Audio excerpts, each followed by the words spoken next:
Hello दोस्तों, स्वागत है आप लोगों का मेरे यूट्यूब चैनल ITOTC में।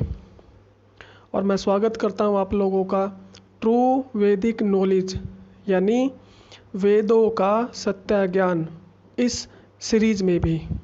और आज तारीख 26 अप्रैल 2020 है और ये वैदिक लेक्चर नंबर भी 20 है। इस लेक्चर में हम लोग सूक्त नंबर 13 को कवर करेंगे और इसके टोटल मंत्र 12 हैं।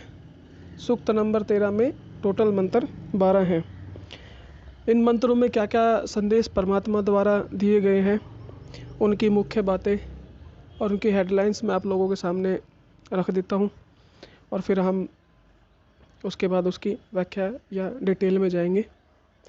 तो मंत्र नंबर 1 में जो निर्देश दिया गया परमात्मा द्वारा वो आम संदेश दिया गया है। अच्छाई को पकड़ना और बुराई को छोड़ने का संदेश दिया गया है। ऐसे ही मंत्र नंबर 2 में भी आम संदेश दिया गया है। मंत्र नंबर 3 में दूत के बारे में बताया गया है। मैंने सूक्त नंबर 12 में यानी कि वैदिक लेक्चर नंबर 12 में, इससे पहले वाले लेक्चर में भी दूत के बारे में आपको बता दिया था और इस लेक्चर में भी फिर मंत्र नंबर 3 में दूत के बारे में बताया गया है। मंत्र नंबर 4 में पदार्थों की विशेषताएं बताई गई हैं, पदार्थों के गुण बताए गए हैं। और मंत्र नंबर 5, 6, 7, 8, 9 ये लगातार जितने मंत्र हैं सारे के सारे मंत्रों में पदार्थों की विशेषताएं बताई गई हैं। अलग अलग पदार्थों की विशेषताएं बताई गई हैं, उनके कर्म बताए गए हैं, उनके गुण बताए गए हैं। और मंत्र नंबर 10 में ईश्वर की उपासना के बारे में बताया गया है। मंत्र नंबर 11 में भी आम संदेश दिया गया है। और मंत्र नंबर 12 यानी कि आखिरी मंत्र में ईश्वर की आज्ञा पालन करने के लिए मनुष्यों को उचित बताया गया है, उत्तम बताया गया है। जैसे किसी की परमिशन मानना, हमारे यहाँ पे पुलिस प्रशासन की आज्ञा को मानना मैंडेटरी है यानी कि ज़रूरी है। अगर नहीं मानेंगे तो आप कानून का उल्लंघन करेंगे और आपके खिलाफ कार्रवाई हो सकती है। तो ये उचित और उत्तम या ज़रूरी सूचनाएं हैं जो इंसान को मानना ज़रूरी है। तो आइए हम शुरू करते हैं अपने वैदिक लेक्चर नंबर 20 को और सूक्त नंबर 13 को। उक्त्वागने दिवे दिवे दोषावस्धिर्या वयं नमो भारन्तेमषि। ये आपका संस्कृत का श्लोक था। इसका जो रेफरेंस है वो भी मैं आपको बता देता हूँ। ऋग्वेद, इसका वॉल्यूम नंबर 1, चैप्टर नंबर 1, सूक्त नंबर 1 का मंत्र नंबर 7। इसका भावार्थ यूँ है, हे सबको देखने और सब में व्याप्त यानी कि सबको देखने और सबको कंट्रोल करने वाले उपासना के योग्य परमेश्वर, हम लोग हर काम को करने में आपका नाम लेते हैं। यानी हम लोग सब कामों के करने में एक क्षण भी आपको नहीं भूलते और इसी से हम लोगों को कभी भी अधर्म यानी कि आपके आदेश की उल्लंघना करने की इच्छा भी नहीं होती, क्योंकि जो सर्वज्ञ है, सबका साक्षी है परमेश्वर, वह हमारे सब कामों को इसी निश्चय से देख रहे हैं। सूक्त नंबर 13 के मंत्र को शुरू करने से पहले, उसकी व्याख्या को शुरू करने से पहले मैं आप लोगों को एक छोटी सी बहुत महत्वपूर्ण बात, ज़रूरी बात आपको यहाँ पे बताना चाहता हूँ कि वेदों में बहुत सारे मंत्र ऐसे दिए गए हैं जिनमें आम संदेश है। जो मैंने आपको थोड़ी देर पहले भी बताया था कि अच्छाई को करना, बुराई को छोड़ना और अपने कैरेक्टर यानी कि अपने पुरुषार्थ पे मेहनत करना, अपने पुरुषार्थ को बढ़ाना, अपने ज्ञान को बढ़ाना, बहुत सारे मंत्र ऐसे ही बताए गए हैं। यानी कि जो मैं पहले भी कर चुका हूँ जिस बात को, उसी के बारे में दोबारा रिपीटेशन है। बात को अलग अलग चेंज करके अपनी शक्ति को बढ़ाने के बारे में बोला गया है, अपने ताकत को बढ़ाने के बारे में बोला गया है, अपने ज्ञान को बढ़ाने के लिए बारे में बोला गया है। तो ये जो जितने भी इस तरह के मंत्र हैं वो मैं इस सीरीज़ में कवर नहीं करने वाला हूँ, क्योंकि ये इस सीरीज़ का सीधा सा सीधा मकसद ये है कि आपको उस परमेश्वर का इंट्रोडक्शन कराना, तारुफ कराना, यानी कि उसके बारे में बताना, और उसका जो ज्ञान है वो मनुष्यों के लिए ज्ञान क्या क्या बताता है, महत्वपूर्ण ज्ञान के बारे में। तो ये दो मकसद इस सीरीज़ के हैं, और इस सीरीज़ के कंप्लीट होने के बाद बाकी जो भी आपके सवाल जवाब होंगे उस पे हम फर्दर ध्यान देंगे और उन पे काम करेंगे। तो मैं अब जो बाकी मैंने आपको पहले भी इंट्रोडक्शन में भी बताया था, यानी कि हेडलाइंस में भी, कि सूक्त नंबर 13 के मंत्र नंबर 1 और 2 में आम संदेश दिया गया है। तो यहाँ पे मैं मंत्र नंबर 1 और 2 को स्किप कर रहा हूँ, और मंत्र को स्किप कर रहा हूँ खाली, और उसके जो भावार्थ है उसको सिर्फ और सिर्फ रिपीट कर देता हूँ, ताकि आपको ये भी पता लग जाए कि इसमें आम संदेश सिर्फ कहने के लिए दिया गया है या वाकई में भी है। तो मैं इसमें सिर्फ और सिर्फ इसका जो आपके सामने पिक्चर भी लगा दूंगा और उसमें भी आप पढ़ सकते हैं। तो मैं यहाँ पे मंत्र नंबर 13 का जो पहला मंत्र है, सूक्त नंबर 13 का पहला मंत्र है, उसका जो भावार्थ मैं आपके सामने पढ़ने जा रहा हूँ। जो मनुष्य बहुत प्रकार की सामग्री को ग्रहण करके अपनी ताकत को, अपनी विद्या को, अपनी कलाओं को, ये सारी बहुत सारी सामग्री होती है, यानी कि ऐसी रिसोर्स आपके पास, ऐसी चीज़ें जिनसे आप बाकी अपने काम कर सकते हो। जैसे अगर किसी के पास अगर गाड़ी ना हो तो वो बंदा दूर के इलाकों में कैसे जा सकता है। जिसके पास कोई एजुकेशन ना हो तो वो पढ़ाई लिखाई का काम कैसे कर सकता है। कोई कंप्यूटर चलाना ना जानता हो तो वो कंप्यूटर काम कैसे कर सकता है। तो ये सारी सामग्री होती हैं इंसानों के पास जो अपने काम करने के लिए यूज़ होती हैं। तो जो मनुष्य बहुत प्रकार की सामग्री को ग्रहण करके विमान आदि यानों में, यानी कि ये स्पेशल बताया गया है कि ऐसी सामग्री जो विमान यानी कि जहाज के आदि यानों में सब पदार्थों के प्राप्त कराने वाले अग्नि की अच्छी प्रकार योजना करता है, यानी कि जो आग वहाँ पे यूज़ होती है उस तरह को उसको यूज़ करने के उसको इस्तेमाल करने के अलग अलग योजनाएं बनाता है, अलग अलग प्लान बनाता है। उस मनुष्य के लिए वह अग्नि नाना प्रकार के सुखों की वृद्धि करने वाला होता है, यानी कि वही अग्नि उसके लिए बहुत सारे अलग अलग तरह के छोटे छोटे और बड़े बड़े सुखों को देने वाला होता है। ये मंत्र नंबर 1 का भावार्थ था। अब ऐसे ही मैं आपको मंत्र नंबर 2 का भावार्थ आपके सामने रख रहा हूँ।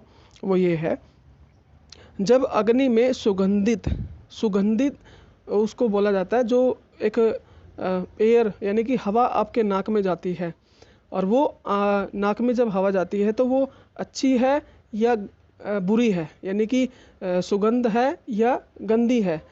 तो उसका टेस्ट जब आपके नाक को पता लगता है तो उससे पता लगता है कि आपकी ये हवा कैसी है। तो हम उसी में हम डिसाइड करते हैं कि वो क्या चीज़ कैसी है।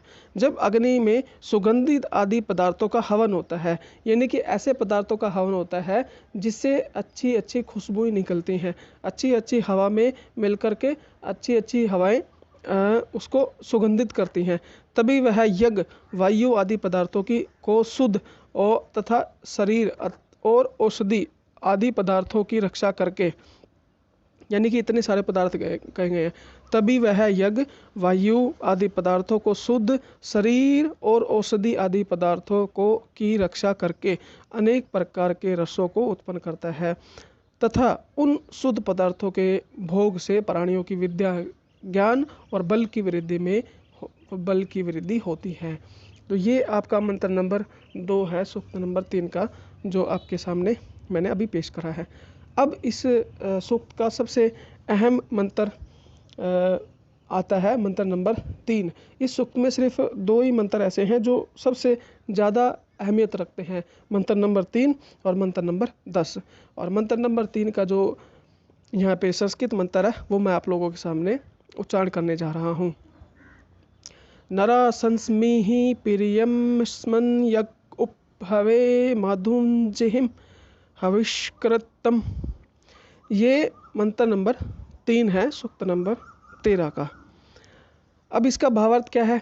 इसके भावार्थ में मैं आपको एक चीज़ बताना चाहता हूँ कि इसके भावार्थ में थोड़ा सा फेरबदल मिलता है।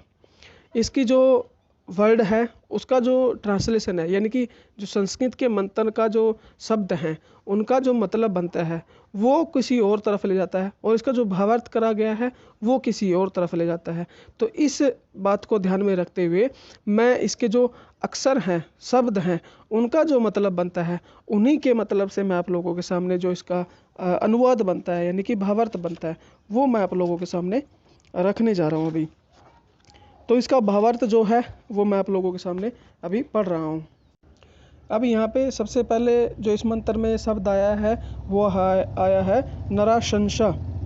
नराशंसा का जो शाब्दिक अर्थ बनता है हिंदी में, अनुवाद जो बनता है वो बनता है जिस सुख की मनुष्य प्रशंसा करते हैं उसको प्रकाशित करने वाला। यानी कि यह ऐसा प्रकाशित, यानी कि इसको मैं आपको एक और बात बता देता हूँ यहाँ पे कि मैं पहले भी आपको प्रकाशित वर्ड या प्रकाशक इस तरह के शब्द आपके सामने मैं बोलता आ रहा हूँ। तो मैं छोटा सा यहाँ पे इसका बताना चाहता हूँ कि प्रकाशित या प्रकाश का मतलब ये होता है कि किसी चीज़ का प्रचार करना, किसी चीज़ को किसी एक दूसरे को बताना, या जैसे किसी दूसरे को टीच करना। जैसे मैं किसी दूसरे बंदे को बताता हूँ, जैसे मैं आपको बता रहा हूँ, तो मैं इसका प्रचार भी कर रहा हूँ और मैं आप लोगों को बता भी रहा हूँ और मैं आप लोगों को टीच भी कर रहा हूँ। तीनों चीज़ें एक ही हैं। तो अब इनकी जितने भी ये मतलब बनते हैं, इन सब को अगर मिलाते हैं, यानी कि इन सब का एक ही वर्ड अगर इकट्ठा करते हैं तो उसको बोला जाता है प्रकाशक। प्रकाशक यानी कि चीज़ों को प्रकाशित करने वाला, और प्रकाशित यानी कि उसको प्रचार किया हुआ, उसको भेजा हुआ, टीच करा हुआ या बताया हुआ, इस तरह का मतलब बनता है प्रकाशित का। तो उसको प्रकाशित करने वाला। तो यहाँ पे दो मतलब हो सकते हैं, या तो वो परमेश्वर या उस परमेश्वर के आज्ञा के द्वारा कोई ज्ञान को आगे या उस सुख को आगे प्रचार करता हो, प्रकाशित करता हो। यहाँ से सिर्फ और सिर्फ वो दो ही मतलब बनते हैं। अगला जो शब्द है इसमें वो है प्रियम। प्रियम का जो अर्थ बनता है वो बनता है सब जीवों को आनंद, प्यार, प्रेम देने वाला।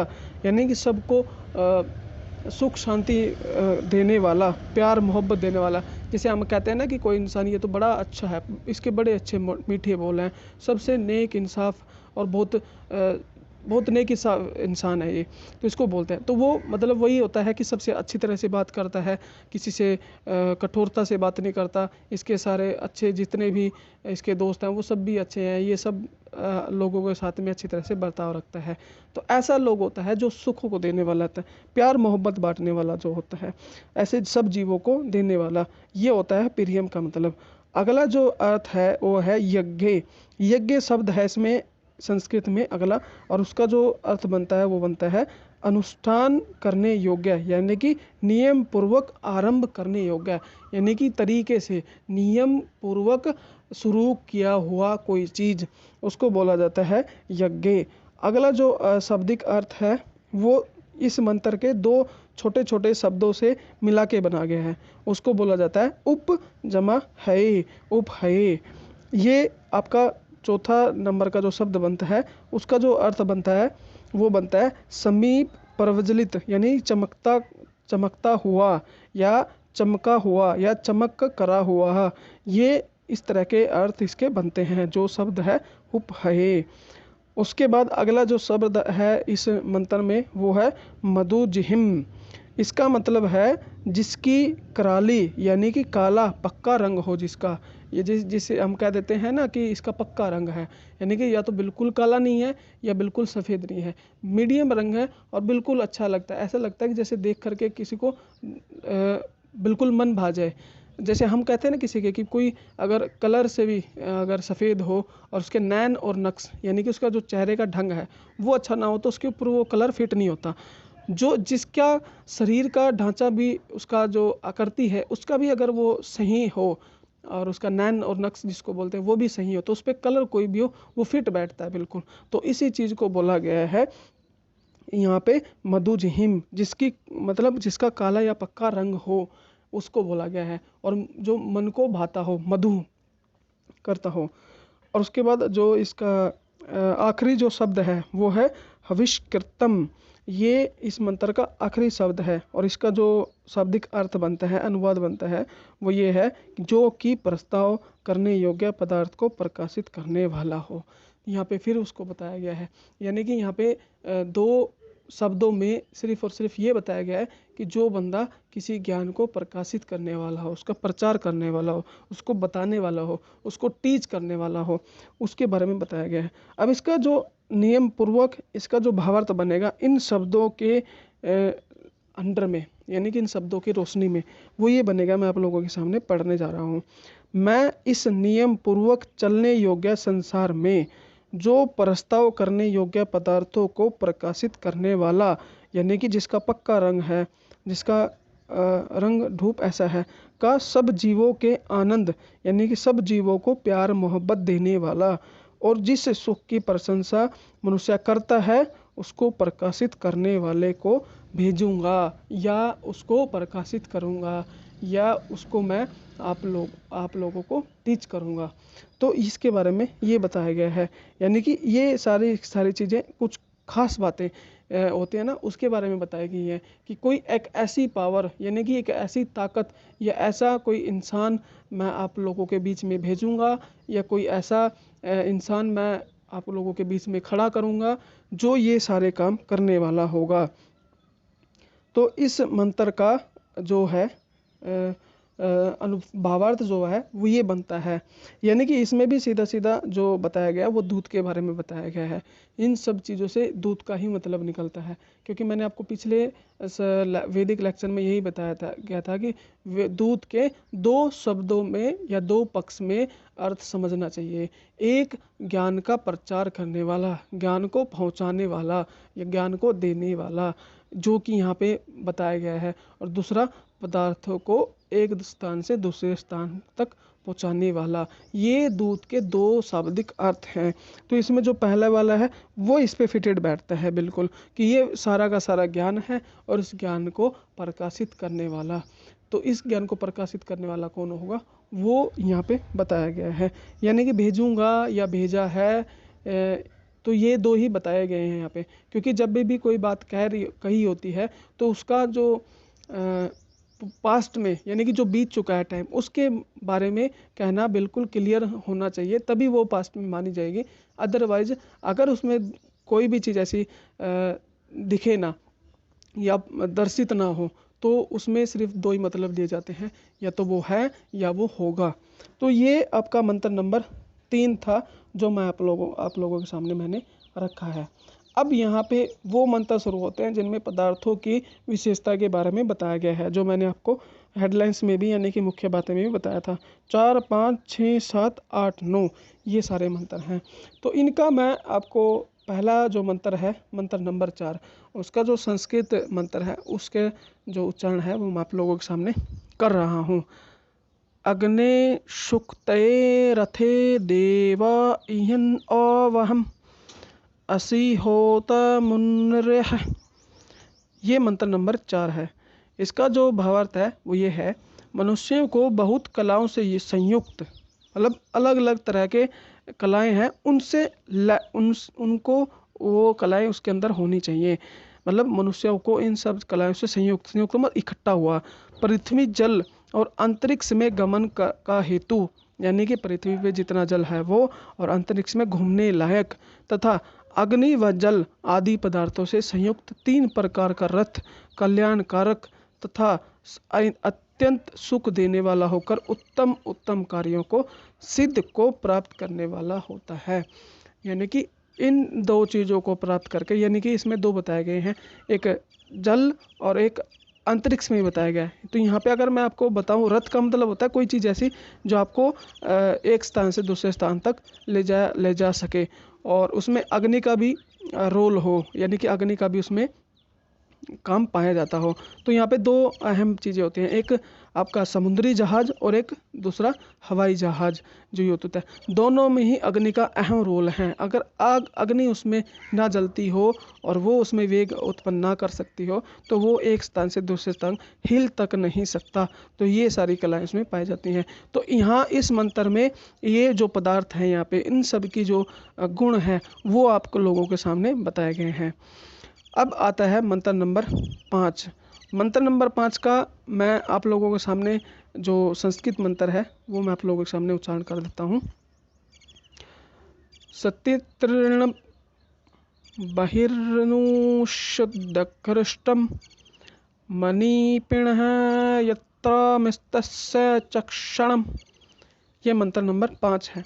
इसका भावार्थ क्या है? भावार्थ ये है, विद्वान लोग अग्नि में जो घृत आदि पदार्थ छोड़ते हैं वे अंतरिक्ष में प्राप्त होकर वहाँ के ठहरे हुए जल को शुद्ध करते हैं और वह शुद्ध हुआ जल सुगंधित आदि गुणों से सब पदार्थों को आंछन करके सब प्रकार के सुखों को सुखयुक्त करता है।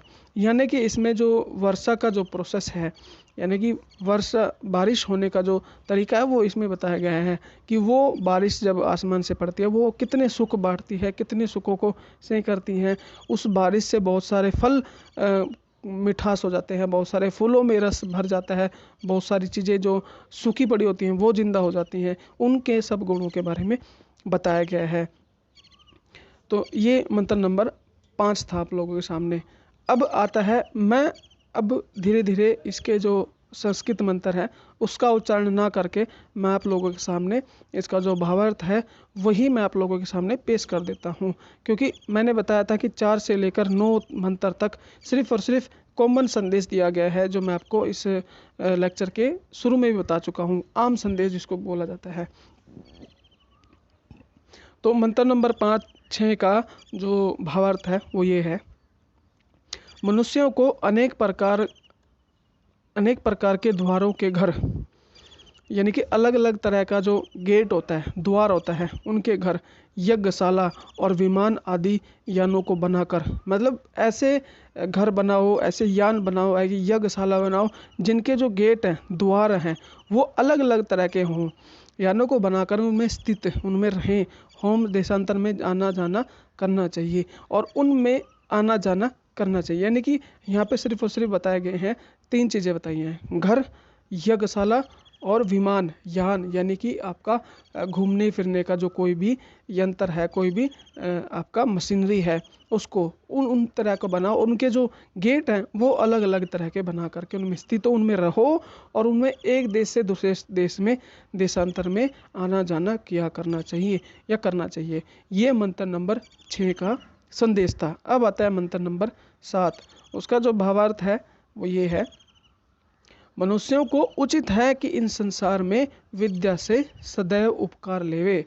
यानी कि जितने भी विद्याएं इस संसार में हैं उसके फ़ायदे हासिल करे, उससे जितना भी हो सके उतने फ़ायदे हासिल करे, क्योंकि रात्रि दिन सब प्राणियों के सुख का हेतु होती है।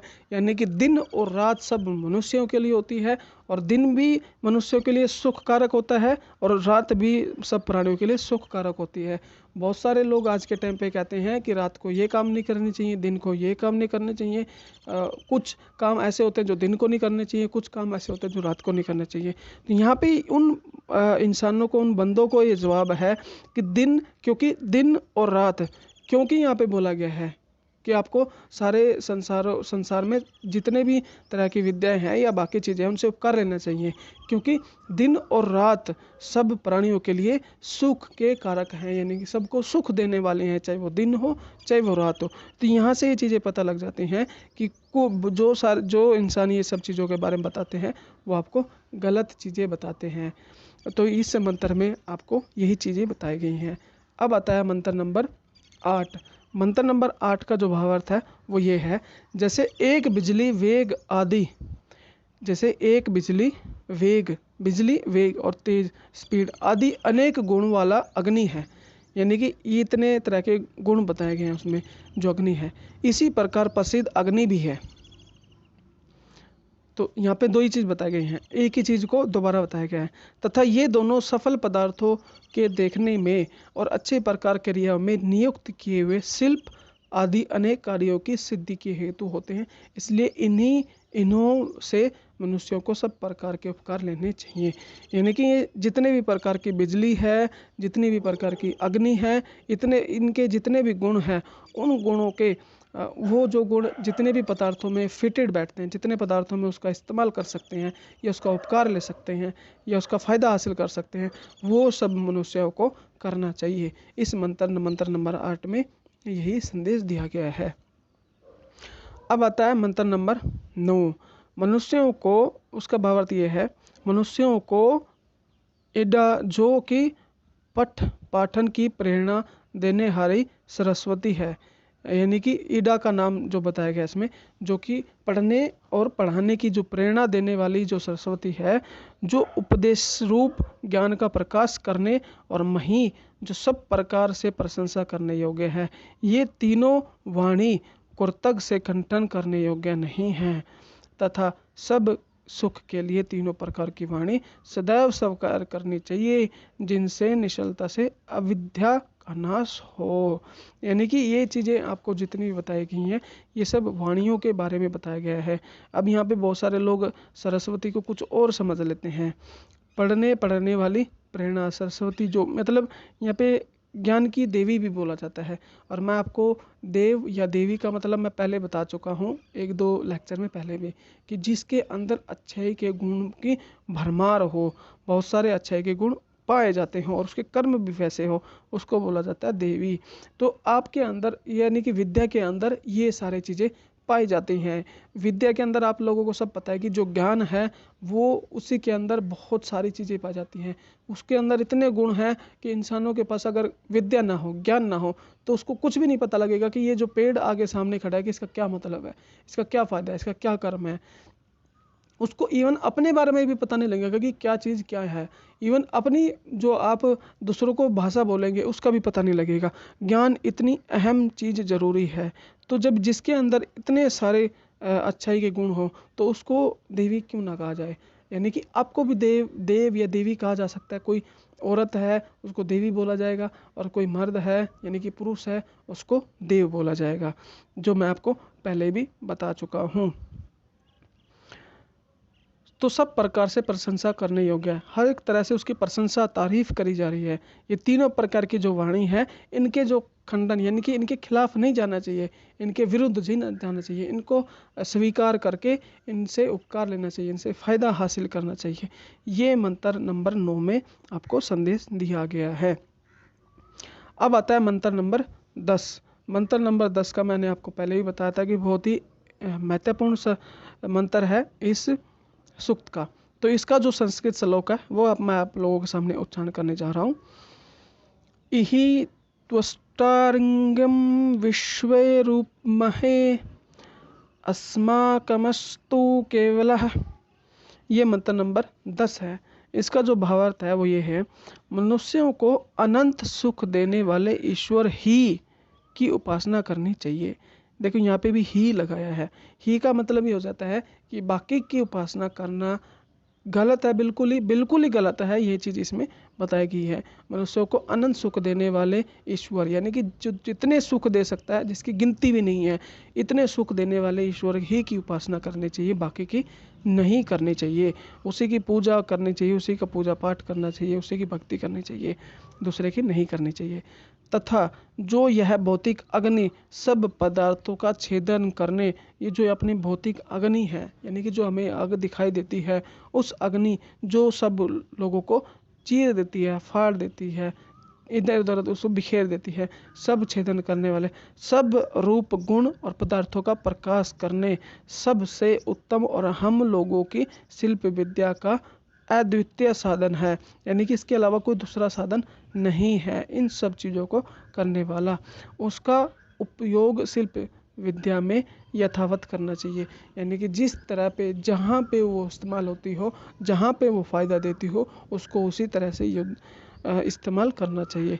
यहाँ पे भौतिक अग्नि के बहुत सारे गुण, अच्छे अच्छे गुण बताए गए हैं, और उसमें उच्चतम और उत्तम चीज़ लगाई गई है कि ये बहुत अच्छा है इंसानों के लिए अगर वो करेंगे।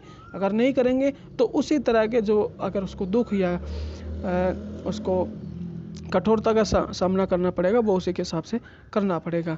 तो ये मंत्र नंबर 10 था जो आप लोगों को मैंने अभी सामने रखा है। तो इसमें सबसे अहम बात जो मैंने बताई है वो यही है कि परमेश्वर की उपासना किसकी करनी चाहिए, उसी के बारे में जो अहम संदेश था वो यही था।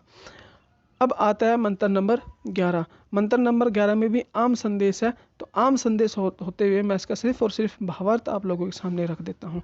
उसका भावार्थ ये है, मनुष्यों से पृथ्वी तथा सब पदार्थ जलमय युक्त से क्रियाओं से क्रियाओं में युक्त किए हुए अग्नि से प्रदीप्त होकर रोगों की निर्मूलता से वृद्धि और बल को देने के कारण ज्ञान के बढ़ाने के हेतु होकर दिव्य गुणों को प्रकाश करते हैं। तो इसमें भी आपको अग्नि के गुण बताए गए हैं। अच्छा, इस मंत्र में भी अग्नि के बारे में काफ़ी सारी चीज़ें आ चुकी हैं, तो उसके बारे में मैं आपको पहले भी 1-2 बार बता चुका हूँ कि अग्नि क्या चीज़ है। यहाँ पे एक बार फिर दोबारा आप लोगों को दोहरा देता हूँ। अग्नि के 2-3 मतलब बनते हैं, शाब्दिक अर्थ जो बनते हैं। एक बनती है रोशनी। रोशनी जो सूर्य से आती है, यानी कि हमारी जो घरों में बिजली होती है उससे आती है। तो जो रोशनी होती है जो हमें जिसके मदद से हम सामने वाली चीज़ों को देख सकते हैं, उसको भी अग्नि बोला जाता है। दूसरी अग्नि होती है जो जलाने वाली होती है, यानी कि हमारे सामने जो भौतिक अग्नि जिसको बोला जाता है, जो लकड़ी को जला देती है, लोहे को जला देती है, किसी भी चीज़ को, इंसान को भी जला देती है, सबको जलाने वाली, उसको भी बोला जाता है अग्नि। और एक अग्नि होती है इंसानों के अंदर या बाकी चीज़ों के अंदर, जिसको हम क्रोध बोलते हैं, या जिसके अंदर तपत होती है, गर्माहट होती है। और बिजली के अंदर भी आग होती है। बिजली भी जब एक दूसरे को सर्किट होता है, शॉर्ट होता है, यानी कि उसको कंटिन्यू होती है तो उसको जला देती है, उसके अंदर भी अग्नि होती है। तो इस तरह की जो अग्नि के जो रूप हैं, वो अग्नि के ये सारे रूप हैं। तो अग्नि इससे कोई अलग नहीं है कि कोई आपको अलग से चीज़ कोई पाठ पढ़ाए ना, यही सारी अग्नि के रूप आपके सामने बताए जा रहे हैं। कोई भौतिक अग्नि के बारे में बताया जा रहा है, कहीं बिजली की अग्नि के बारे में बताया जा रहा है, कहीं सूर्य की अग्नि के बारे में बताया जा रहा है आपको, कहीं मनुष्य के अंदर जो अग्नि है उसके बारे में बताया जा रहा है। जो आम अग्नि पाई जाती है बाकी जगह, जैसे मैंने आपको बताया शाब्दिक अर्थ में, उस हिसाब से बजाते हैं, उसके बारे में बताया जा रहा है। तो यही अग्नि है जो आपको, जिसके बारे में आपको बताया जा रहा है। तो इसकी इम्पोर्टेंस ज़रूरी है, ज़्यादा है, इसी वजह से ही आपको बताया जा रहा है। आप खुद भी ये चीज़ देख सकते हैं कि आज के टाइम पे जितने भी पेट्रोल से या डीजल से चलने वाली जितने भी यंत्र हैं, जितने भी मशीनरी हैं, वो सारी की सारी आग के ऊपर बेस है। अगर उसके अंदर स्पार्किंग ना हो, यानी कि ज्वलन ना हो, तो वो जल नहीं सकती आग उसमें, और जब आग नहीं जल सकती तो वो चल नहीं पाएगी। तो जब उसी एक छोटे से संविधान या छोटी सी प्रोसेस और नियम के ऊपर पूरा एक इतना बड़ा डिवाइस मशीनरी डिपेंडेड है कि उसके बगैर वो चल ही नहीं सकता, तो वो कितनी महत्वपूर्ण होगी, कितनी ज़रूरी और कितनी इम्पोर्टेंट चीज़ होगी। तो इसलिए ये सारी चीज़ें आपको जो मैं बता रहा हूँ, हवाई जहाज़ में आग होती है, अगर आग उसके अंदर ना तो हवाई जहाज़ उड़ नहीं सकता। तो इतनी सारी जो महत्वपूर्ण है, अग्नि इतनी महत्वपूर्ण है, इसलिए इसके बारे में बार बार आपको बताया जा रहा है, और बार बार इसके जो इतने भी उपयोग हैं उनको, उनसे फ़ायदा और उनसे उपकार लेने के बारे में बताया जा रहा है। तो अब इसका आखिरी मंत्र आता है, मंत्र नंबर 12। और मंत्र नंबर 12 में भी मैंने आपको बोला है आम संदेश है, और आम संदेश होने की वजह से ही मैं इसका जो भावार्थ है सिर्फ वही मैं आप लोगों के सामने पेश करूंगा। इसका भावार्थ ये है, मनुष्य लोग विद्या तथा क्रियावान होकर यथा योग्य बने, यानी कि जिस तरह से उसको अच्छा लगता हो उस तरह से वो बने। स्थानों में, बने हुए स्थानों में, जगहों पे उत्तम विचार से क्रिया समूह से सिद्ध होने वाले कर्म कांड को नित्य करते हुए, यानी कि लगातार अपने उस ज्ञान और उस विद्या से और क्रिया से फ़ायदा उठा करके अपनी ज़िंदगी के कर्म को करता रहे जैसे कि उसको शोभा देता है। करते हुए वहाँ विद्वानों को बुलाकर, वहाँ और भी विद्वानों को बुलाकर, वह आप ही यानी कि खुद ही उनके समीप जाकर, या तो विद्वानों को अपने पास बुला ले या आप खुद विद्वानों के पास चले जाएं, उनकी विद्या और क्रिया की चतुराई को ग्रहण करें। उनमें उनके पास जो विद्या है, यानी कि एक तो आपके पास विद्या है और क्रिया है, और उसके पास जब आप उनको बुलाएंगे या उनके पास आप खुद जाएंगे तो उनसे भी आप विद्या और उसकी जो चतुराई है, चतुराई का मतलब ये नहीं है कि किसी को धोखा देना ना, चतुराई उस चीज़ को कहते हैं कि जितना ज्ञान आपके पास है उस ज्ञान को अच्छी तरह से, यानी कि उत्तम से उत्तम तरीके से इस्तेमाल करना, तो उसको बोला जाता है चतुराई। तो उसको ग्रहण करें। बहुत सारे लोग चतुराई का मतलब यही समझते हैं, क्योंकि आज के टाइम पे हमारे समाज में चतुराई का मतलब है ही यही, जो धोखा करे, एक दूसरों को डकैती करे, एक दूसरों माल चुराए, या एक दूसरों के साथ शब्दों की हेरा फेरी करे, या एक के सामने झूठ बोले, दूसरों के सामने सच बोले, इसकी बात उसके सामने बोले, तो उसको बोला जाता है चतुर, यानी कि चालू बहुत है। तो इन सब चीज़ों को, तो वो चालू नहीं है मेरे दोस्त। वो सिर्फ़ और सिर्फ बुरा इंसान है और दुष्ट इंसान है, वो चालू नहीं है। वो आप लोगों को धोखे दे सकता है, तो ऐसे लोगों को दुष्ट बोला जाता है, चालू नहीं बोला जाता। तो जो धोखा देता हो या झूठ बोलता हो या एक दूसरे की चोरियां करता हो, तो उसको ग्रहण करें।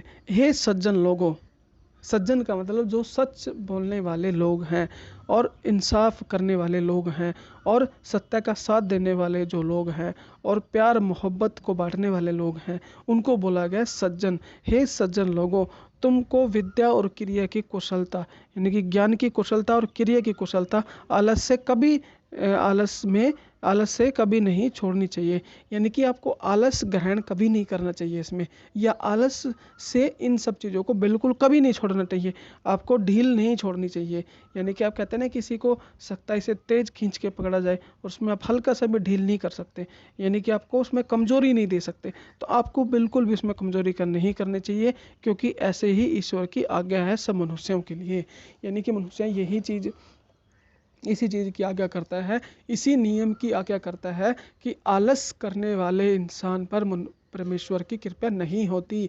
तो अगर हे सज्जन मनुष्यों, आप इसमें जो विद्या और क्रियाएं आपके पास हैं उसमें बिल्कुल भी आलस मत कीजिए। अगर आप आलस करेंगे तो परमेश्वर की आप लोगों के ऊपर कृपा नहीं होगी, और परमेश्वर की आपके ऊपर कृपा नहीं होगी तो आपके जीवन का जो रास्ता है, या जीवन का जो फल है, जीवन का जो उद्देश्य है, वो कामयाब नहीं होगा और आपको दुखों का भोगन होगा और आप दुख को भोगेंगे। तो ये आपका जो मंत्र नंबर 12 है वो भी कंप्लीट होता है, और सूक्त नंबर जो आपका 13 है वैदिक लेक्चर नंबर 20 का, वो भी कंप्लीट होता है, और वैदिक लेक्चर नंबर 20 भी आपका यहाँ पे कंप्लीट होता है। तो इसमें जो 12 मंत्र थे, 12 मंत्रों का जो संदेश यथावत बनता था, यानी कि जैसा उसका वैसे बनता था, वैसे ही मैंने आप लोगों के सामने पेश किया। तो अब मैं आप लोगों से आज का जो सूक्त है या आज का जो वैदिक लेक्चर है उसके बारे में इजाज़त लेता हूँ। तो दोस्तों, दोबारा फिर मुलाकात होगी आपको अगले वैदिक लेक्चर नंबर 21 में। उसके लिए बड़ा धन्यवाद और आप लोगों का दिन शुभ हो।